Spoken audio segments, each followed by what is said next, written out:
নমস্কাৰ কি খবৰ মই নিৰঞ্জন বৰা মোৰ ইউটিউব চেনেল নিৰঞ্জন বৰালৈ আপোনালোক সকলোকে স্বাগতম জনাইছো আৰ্মি সিভিলিয়ান গ্ৰুপ সি পোষ্ট যি মই যোৱাকালি ভিডিঅ' বনাইছিলো আপোনালোকে যেটো অফলাইনত এপ্লাই কৰিব লাগিব এই ফৰ্মখন আপোনালোকে ধুনিয়াকৈ অফলাইন মাধ্যমত ফিলআপ কৰি কি কোড কি ভৰাব লাগিব আৰু এই ফৰ্মখন আপোনালোকে ডেসক্ৰিপচনৰ যেটো টেলিগ্ৰাম চেনেলৰ লিংক আছে তাতো পাই যাব আৰু ডাইৰেক্ট মই ফৰ্মখনৰ লিংকও দি থম আপুনি তাৰ ডেসক্ৰিপচনৰ লিংকৰ পৰা ডাউনলোড কৰি ধুনিয়াকৈ প্ৰিন্ট আউট কৰি তিনটা পেজৰ এখন ফৰ্ম হয় ধুনিয়াকৈ ডাউনলোড প্ৰিন্ট আউট কৰিলে আপুনি এখিনি কি ফিলআপ কৰিবলৈ চাই যাওক আৰু লগত জেৰক্স কপি কি গাঠি দিব আপোনালোকৰ এনভেলপ কিটা কেনেকৈ লিখিব খুব ডিটেইলছত ফটো কি কপি লগত পঠিয়াব গোটেইখিনি জানিব পাৰিব ভিডিঅটো শেষলৈকে চাই থাকিব আহক এতিয়া আমি ফৰ্মখন কেনেদৰে ফিলআপ কৰিব লাগিব আপোনালোকে চাই থাকক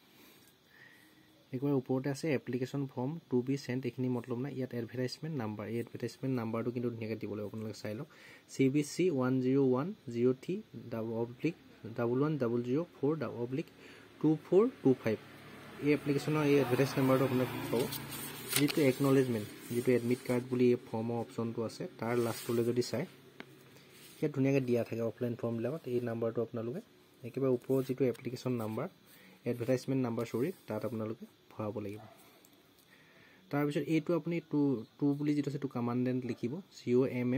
COMMANDAND কমান্ডেন্ট লিখি ইউনিট এৰিয়া এড্ৰেছ দিবলৈ কৈছে মই যেহেতু নিউ দিল্লী যেটো এড্ৰেছ আছে আপুনি আগৰ নটিফিকেশনৰ ভিডিঅটো যদি চোৱা নাই ধুনিয়াকৈ চাই লব তেতিয়া এই কথাখিনি বুজিব এইটো এড্ৰেছত মই যেহেতু পঠিয়াম আপোনালোকে যদি এইটো এড্ৰেছত পঠিয়াব বিচাৰে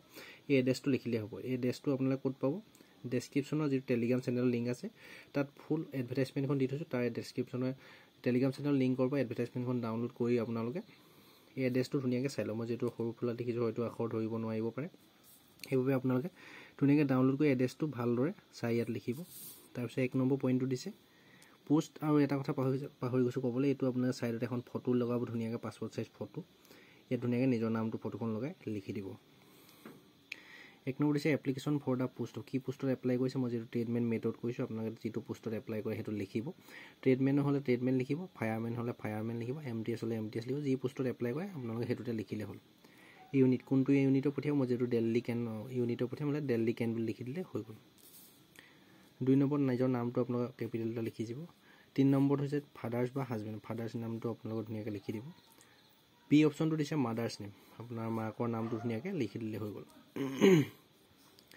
4 নম্বৰতে আপোনাৰ যেটো ডেট অফ বাৰ্থ হয় হেতু মই লিখা নাই আপোনালোকৰ যেটো ডেট অফ বাৰ্থ হয় হেতু আপোনালোকে এই জায়গাত লিখি দিব 5 নম্বৰ আহিলে এজ অফ ৰিসিভ ডেট যেটো লাষ্ট ডেট আমাৰ অসমৰ কাৰণে 24 জানুৱাৰী 28 দিনলৈকে যেটো এপ্লাই কৰিব পাৰিব আজি 28 ডিসেম্বৰৰ পৰা 24 জানুৱাৰীলৈকে এপ্লাই কৰিব পাৰিব 24 জানুৱাৰীলৈকে আপোনালোকৰ 2025 24 জানুৱাৰীলৈকে কিমান বছৰ কিমান মাহ হৈছে হেতু আপোনালোকে ইয়াত হিচাপ কৰি লিখি দিব না ওপৰ ডেট অফ বাৰ্থটো লিখিব আৰু লাষ্ট ডেট 24 জানুৱাৰীলৈকে আপোনাৰ কিমান বয়স কিমান মাহ কিমান দিন হৈছে এটো ধুনিয়াকৈ লিখি দিব 6 নম্বৰ নেশনালিটি হৈছে আপুনি ইন্ডিয়ান লিখিব ৰিলিজন আপুনি কি সম্প্ৰদায় মানুহ হিন্দু মুছলিম যি হয় আপোনালোকে লিখিলে হল মই যেটো হিন্দু হয় হিন্দু ধুনিয়াকৈ লিখি দিছো 8 নম্বৰ অপচনটো আপোনালোকে চাই লওক village post office district pin code state contact number আৰু ইমেইল আইডি দি দিব এটো কৰসপন্ডেন্ট এড্ৰেছ আপুনি যোনটো ঠাইত আছে বৰ্তমান বা পাৰ্মানেন্ট এড্ৰেছ আপুনি য'ত জন্ম হৈছিল তাৰ মানে যদি দুইটা সেম লিখিব যদি বেলেগ বেলেগ হয় বেলেগ লিখি দিলে হৈ যাব তাৰ 10 নম্বৰ দিছে আপুনি কি কাষ্টৰ হয় হেতু সুধিছে মই যেটো OBC কাষ্টৰ হয় OBC লিখি দিছো আপোনাৰ যদি ফিজিক্যাল হ্যান্ডিক্যাপৰ হয় তেতিয়া এখিনি লিখি ভৰাব লাগে যদি নহয় কোনো ধৰণৰ ভৰোৱাৰ প্ৰয়োজন নাই ফিজিক্যাল হ্যান্ডিক্যাপ হলে কি ডিজিবিলিটি হয় কিমান পাৰ্সেন্টেজৰ হয় কি আপোনালোকৰ সাৰ্টিফিকেট যি সকলো আছে তেওঁলোকে জানে যেটো হয় হেতু ইয়াত লিখিলে যেটো কোনো নাথাকিব এনেকুৱা ফায়াৰমেন ট্ৰেডমেন এমটিএছত এপ্লাই কৰা এমটিএছৰ হয়তো থাকিব ফায়াৰমেন ট্ৰেডমেনৰ এখিনি ফিজিক্যাল হ্যান্ডিক্যাপ কৰি লাভ নাই যেটো ফিজিক্যাল টেষ্ট হ'ব আপোনালোকে এটো ফ্লাপ নকৰিলে হ'ব এনেদৰে এই গলো হৈ যাব তাৰপৰা নেক্সট পেজত কি ভাবলে আপোনালোকে চাই থাকক তাৰ পিছত ফৰ্মখনৰ 2 নম্বৰ পেজটো 12 নম্বৰ পেজটো যদি চাই আপোনালোকে 12 নম্বৰটোত এটো এক্স সাৰ্ভিসমেন ক্যান্ডিডেট যদি কোনোবা আছে এটো এক্স সাৰ্ভিসমেন খুব হয়তো নাথাকিবই আৰ্মি নেভি এয়াৰফোৰ্সত এবাৰ যদি চাকৰি কৰি ৰিটায়াৰমেন্ট হৈ আহিছে তেওঁলোকে এপ্লাই কৰিব পাৰে যেহেতু এটো আপোনালোকে ফিলআপ কৰিব কোনো প্ৰয়োজন নাই তাৰ পিছত আহিলে আপোনালোকৰ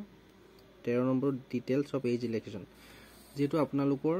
লাষ্ট ডেট 24 জানুৱাৰীলৈকে ডেটটো হিচাপ কৰি ল'ব আপোনালোকৰ যদি ৰিল্যাক্সেশন লাগে যদি মই যেটো মোৰ লৈছো OBC ক্যাটেগৰি হয় এবে OBC লিখিছো আপোনালোকে SC ST যি হয় এটো লিখিব পাৰে যদি 25 প্লাস এজ হৈ গল যদি আপোনালোকে এটো লিখিব লাগিব নহলে আপোনাৰ নিলিখিলেও হ'ব যদি 25 এজ প্লাস হৈ গল মানে 25 বছৰ পাৰ হলেহে লিখিব লাগে যেটো 18 পৰা 25 বছৰলৈকে এখিনি পোষ্টত এপ্লাই কৰিব পাৰি তা 14 নম্বৰ অপচনটো এডুকেশন কোৱালিফিকেশন যেটো ট্ৰেডমেন মেথড আপোনালোক কোনো ধৰণৰ এক্সট্ৰা কোৱালিফিকেশন নালাগে সিম্পল মেট্ৰিক পাস কৰি এপ্লাই কৰিব পাৰি এটো আপোনালোক বহাই দিলে 10 পাস কোন চনত পাস কৰিছে বোৰ্ড ইউনিভাৰ্চিটি যিহেতু সেৱাই হ'ব আমি সেৱাত পঢ়া যদি CBSE হয় CBSE দিব পাৰ্চেণ্টেজ কিমান হয় মইতো এতিয়া এনেই আপোনালোকক লিখি দেখাই দিছোঁ বস্তুটো ইয়াত লিখি দিব আৰু কি ডিভিজন পাইছে ইয়াত ধুনীয়াকৈ লিখি দিব তো এক্সপিৰিয়েঞ্চ যদি আছে ভৰাব লাগে যদি নাই কোনো নভৰালো কোনো ধৰণৰ প্ৰব্লেম নাই 15 নম্বৰ অপশ্যনটো আপোনাৰ লিষ্ট অফ ইনক্লুডছ মানে আপুনি কি কি চাৰ্টিফিকেট লগত গাঁঠি দিব সেইকেইটা ইয়াত লিখি দিব লাগিব মই যেহেতু মেট্ৰিকৰ চাৰ্টিফিকেটখন দিছোঁ OBC NCLখন দিছোঁ বা OBC আপোনাৰ ষ্টেটৰ কাষ্টখন আছে যদি সেইখনো দিলেও হ'ব বা NCL থাকিলেও OBC যদি NCL থাকিলে দিলে ভাল হয় নহ'লে আপুনি ষ্টেটৰ কাষ্টখন দি দিব আৰু আধাৰ কাৰ্ডটো মই লগত গাঁঠি দিম জেৰক্স কপিটো আৰু লগতে 2 পাছপোৰ্ট সাইজ ফটো কাপ মানে দুখন পাছপোৰ্ট ফটো যেহেতু লগত দি পঠিয়াম মই আপোনালোকক হয়তো দিব লাগিব সেইকাৰণে ইয়াত লিখি দিলে হৈ গ'ল তো 16 নম্বৰ অপশ্যনটো আপোনাৰ Aadhaar card PAN card driving licence বা পাছপোৰ্ট নাম্বাৰ মানে যি আছে যিকোনো এটা লিখি দিলেই হ'ব মোৰ যেহেতু আধাৰ কাৰ্ড আছে মই আধাৰ কাৰ্ড লিখিছোঁ আপোনালোকৰ আধাৰ কাৰ্ড নাই যদি পান কাৰ্ড লিখিব ড্ৰাইভিং লাইসেন্স যদি নাই আধাৰ কাৰ্ড হয়তো যিহেতু সকলোৱে থাকে আপোনালোকৰ আধাৰ কাৰ্ডৰ নাম্বাৰটো দিলে হৈ যাব তাৰপিছত ডিক্লাৰেশ্যনটো দিছে প্লেচটো আপুনি কোন ডিষ্ট্ৰিক্টৰ পৰা এপ্লাই কৰিছে লিখি দিব আৰু যিদিনা পঠিয়াব ফৰ্মখন এই ফৰ্মখন পঠিওৱা ডেটটো ইয়াত লিখিব আৰু সিগনেচাৰ অফ দা এপ্লিকেণ্ট ইয়াত আপোনালোকৰ নিজৰ সাইনটো মাৰি দিলে হৈ যাব তাৰপিছত আহিলে নোটটো দিছে আপোনালোকে কি পঠিয়াব লাগিব যেহেতু লিখি দিছে 1 সেলফ এটেচ মানে 5 টকীয়া এনভেলপ এটা আপোনাৰ মই লাষ্টলৈ দেখাই থাকিম আপোনালোকে চাই থাকক যেহেতু পঠিয়াব লাগিব আৰু সেলফ এটেষ্টেড কপি মানে যিকেইটা জেৰক্স কপি দিব সেইকেইটাত আপোনালোকে সাইন কৰি দিব লাগিব কেইটা কপি লগত দিছে সেইটো ইয়াত ধুনীয়াকৈ লিখি দিলে মোৰ যেহেতু 3টা আধাৰ কাৰ্ড মেট্ৰিকৰ চাৰ্টিফিকেট আৰু NCL OBC NCL দিছোঁ 3টা কপি দিছোঁ 3টা কপি বুলি ইয়াত লিখি দিলে হৈ যাব আৰু একনলেজমেণ্ট এইটোতো দিব লাগিব ইয়াৰ পিছত আপোনালোকে চাই থাকক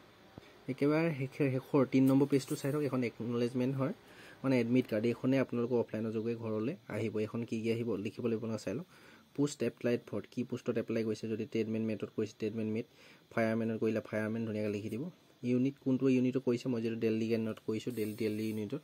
দিল্লী কেন লিখি দিছোঁ তাৰপৰা নিজৰ নামটো কেপিটেল এটা লিখি দিব তাৰপৰা ডেট অফ বাৰ্থটো লিখি দিব মাদাৰ নেম লিখি দিব ফাদাৰ নেম লিখি দিব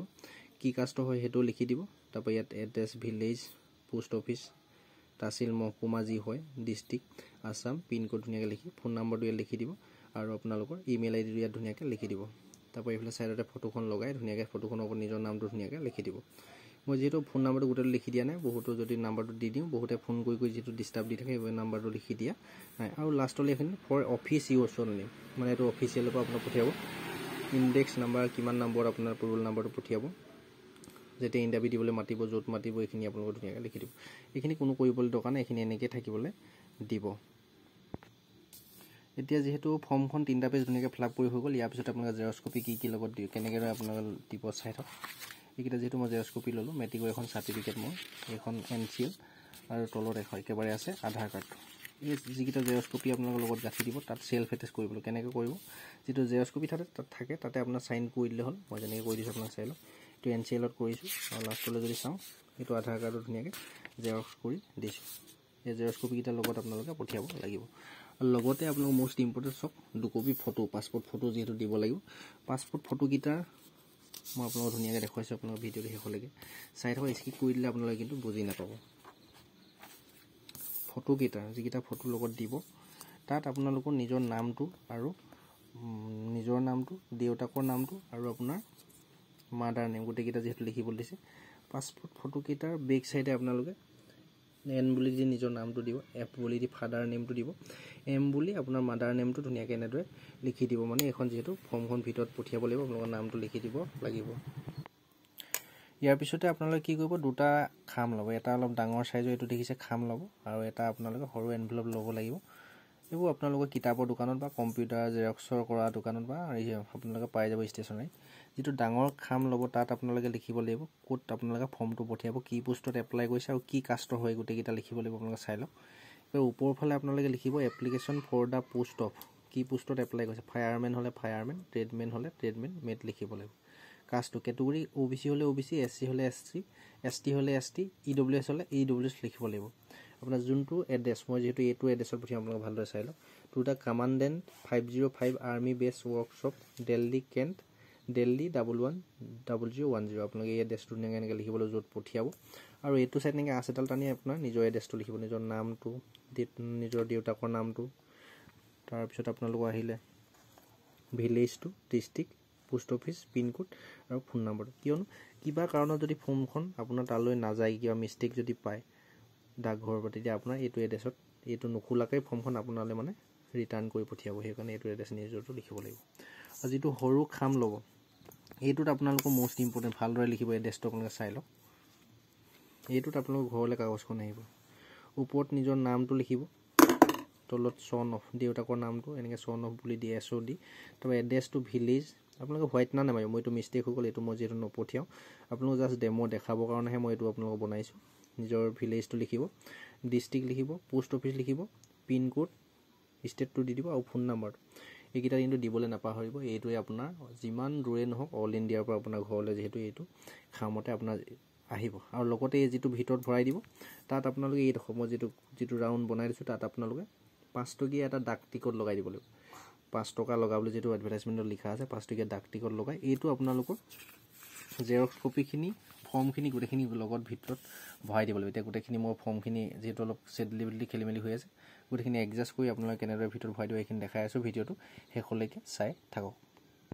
এখন দেখিলে মই ফৰ্মখন ধুনীয়াকৈ আপোনাৰ জেৰক্স কপিকেইটা তলত আপোনালোকে ধুনীয়াকৈ লগাই লৈ এডজাষ্ট কৰিলে ইয়াত আপোনালোকে এইটো জেগাতে ষ্টেবল কৰি দিব আৰু ধুনীয়াকৈ এটা ফটো দুটা ৰেডি কৰিব আপোনাৰ খাম দুটা ৰেডি হ'ল নে চাই লওক এইটোত ভৰাই দিম ডাঙৰ খামটোত আৰু এইটোত আপোনালোকে ইয়াত 5 টকীয়া ডাক টিকট লগাই এইবোৰ চব মানে গোটেইখিনি এই ডাঙৰ খামটোৰ ভিতৰত ভৰাব লাগিব কেনেকৈ ভৰাব মই আপোনালোকক দেখাই আছোঁ আপোনালোকৰ ভিডিঅ'টো শেষলৈকে চাই থাকক ফৰ্মখন এনেকৈ ধুনীয়াকৈ আপোনালোকে ৰেডি কৰি ল'ব নোৱাৰিয়ে তাৰপৰা আৰু ফটো দুকপি মিষ্টেক নকৰি ফটো দুকপি পঠিয়াব লাগিব আপোনাৰ এনভেলপটো ইয়াত 5 টকা ডাক টিকট লগা নিজৰ এড্ৰেছটো লিখাই এইকেইটা ৰেডি কৰি ল'ব গোটেইকেইটা ৰেডি কৰি আপোনাৰ এই খামটোৰ ভিতৰত ভৰাব লাগিব এতিয়া আমি গোটেই খামটোৰ ভিতৰত গোটেইকেইটা আপোনালোক ভৰাই দেখাম কেনেদৰে ভৰাব আপোনালোকে চাই থাকক এতিয়া আমাৰ গোটেইখিনি দেখিছে যিটো খামৰ বেক চাইডে যিটো ফটো থাকে আমি গোটেইকেইটা ফটো দুকপি বা জেৰক্স ফৰ্মখন আৰু আপোনাৰ যিটো এনভেলপ 5 টকীয়া ডাক টিকট লগা আছিলে সেইটো ধুনীয়াকৈ ইয়াত ভৰাই আপোনালোকে ইয়াত আঠা লগাই দিব ধুনীয়াকৈ এইটো আঠা লগাই এইটো বন্ধ কৰি দিব বন্ধ কৰি এতিয়া আপোনালোকৰ মোষ্ট ইম্পৰ্টেণ্ট কাম আছে এইটো যিহেতু অফলাইন কোড কৰিবলৈ বহুতে হয়তো মোক কমেণ্ট কৰি সুধি আছিলে আপোনালোকে নিজৰ ডিষ্ট্ৰিক্টৰ যিটো পোষ্ট অফিচ ডিষ্ট্ৰিক্টৰ যিটো ডাকঘৰ আছে তাত যাব তাত গৈ আপোনালোকে ক'ব যে এইটো কোনো ধৰণৰ ৰেজিষ্টাৰ পোষ্ট নহয় বা স্পীড পোষ্ট নহয় অৰ্ডিনেৰী মানে নৰ্মেল পোষ্ট কৰিব লাগিব সেইবাবে আপোনালোকে এইটো ইয়াত কি টিকেট লগাব লাগিব কিমান টকা টিকেট লগাব লাগিব সেইটো এতিয়া গম নাপাব আপোনালোকে যদি ডাকঘৰলৈ যায় যদি আপোনালোকক মই সাপোজ মই এখন জুখি দেখাই দিছোঁ আপোনালোকক ইয়াত দেখিছে নিশ্চয় আপোনাৰ জুখিব এতিয়া মোৰ এখন যিহেতু 40 গ্ৰাম আছে ইয়াত মই কেইটকা টিকেট লগাব লাগিব আপোনালোকে জানিছেনে ইয়াত মই 10 টকা টিকেট লগালে হ'ব যেহেতু 5 টকা টিকেটত অল ইণ্ডিয়া ঘূৰে অৰ্ডিনেৰী পোষ্ট মানে সাধাৰণ ডাকত এখন যেহেতু 40 গ্ৰাম আছে ইয়াত আপোনালোকৰ 10 টকা টিকেট মই লগাম ঠিক সেইদৰে আপোনাৰ জেৰক্স কপি কেইটা আৰু ফৰ্মখনৰ ৱেটটো চাইহে আপোনাৰ ডাকঘৰত ক'ব কিমান টকা টিকেট লগাব লাগিব সেই হিচাপত আপোনালোকক যিটো কয় সেই হিচাপত ইয়াত ধুনীয়াকৈ টিকেট 10 টকা লগাবলৈ কয় 20 টকা মিনিমাম আপুনি 20 টকামান লগাই দিব যে মোৰ হিচাপত লগাই দি আপোনাৰ যিটো ডাকঘৰ ডিষ্ট্ৰিক্টৰ ডাকঘৰ আছে তাত গৈ আপোনালোকৰ যিটো এটা ৰঙা ৰঙৰ খাম ফৰ্মবিলাক দিয়া একচেপ্ট কৰা এটা বাকচ থাকিব তাত দি থৈ আহিলেও হ'ব নাইবা ডাকঘৰ ভিতৰত গৈ আপোনালোকে নিজে যদি হাতত দি থৈ আহিব পাৰে যিকেইজন মানুহে এইবিলাক কাম কৰে তেতিয়া আপোনালোকৰ সুবিধা হ'ব আৰু যিহেতু সোনকালে পঠিয়াবলৈ চেষ্টা কৰিব আপোনালোকৰ লাষ্ট ডেটটো হ'ল 24 জানুৱাৰী 2025 এইখিনিয়ে গোটেই প্ৰচেছটো আপোনালোকক দেখাই দিলোঁ আপোনালোকে সেই হিচাপত ফৰ্মখন ধুনীয়াকৈ এপ্লাই কৰিব অফলাইনত যদি কৰি পোৱা নাই আনকালে কিন্তু ইয়াত অৰিজিনেল চাৰ্টিফিকেট কেতিয়াও ভুলতো নভৰাব জেৰক্স কপি দিব যিকেইটা দিবলৈ কৈছোঁ জেৰক্স কপিয়ে দিব আপোনালোকে ধুনীয়াকৈ সকলো লগৰ বন্ধু বান্ধৱীলৈ শ্বেয়াৰ কৰি দিব এই পোষ্টকেইটা যিহেতু মেট্ৰিক পাছ কৰিয়ে এপ্লাই কৰিব পাৰিব আৰ্মি পোষ্ট হয় যদি আৰ্মিত যোৱা সপোন আছিলে আপোনাৰ ইভাগে যদি অগ্নিবীৰ অভাৰেজ হৈ গৈছে তেন্তে ইয়াত আপোনালোকে এপ্লাই কৰি ট্ৰাই এটা কৰি চাব পাৰে আৰু যিহেতু কেইবাটাও কেম্পত যিহেতু পোষ্ট ওলাইছে গোটেইকেইটাত এক্সট্ৰাকৈ আপোনালোকে এপ্লাই কৰিবলৈ পাৰিব কিন্তু বেলেগ বেলেগ ফৰ্ম এই হিচাপত পঠিয়াব লাগিব ভিডিঅ'টো যদি গোটেই প্ৰচেছটো ভাল পালে ক'তো নাপাব আপোনালোকে অসমৰ ইউটিউবাৰ এনেকুৱা নায়েই চাগে অফলাইনত কেনেদৰে এপ্লাই কৰিবলৈ ডিটেইলছত বুজাই দিয়া লাইক কৰি দিব আৰু চেনেলটো ছাবস্ক্ৰাইব কৰিব আগলৈ এনে গুৰুত্বপূৰ্ণ ভিডিঅ'সমূহ পাই থাকিবৰ বাবে আৰু যদি কিবা বুজি পোৱা নাই এতিয়াও কমেণ্ট কৰিব নিশ্চয় মই আকৌ ভিডিঅ' আকাৰ আপোনালোকক বুজাবলৈ চেষ্টা কৰিম চেনেলটো ছাবস্ক্ৰাইব কৰি ৰাখিব ডেছক্ৰিপশ্যনত টেলিগ্ৰাম চেনেল ফৰ্ম কেইখন পাই যাব আপোনালোকে এডভাৰটাইজমেণ্টটোও পাব নিজে চাই ল'বও পাৰিব টেলিগ্ৰাম চেনেলটো আপোনালোকে ছাবস্ক্ৰাইব কৰি ল'ব আৰু ইনষ্টা আইডিটো ফ'ল' কৰি ৰাখিব ধন্যবাদ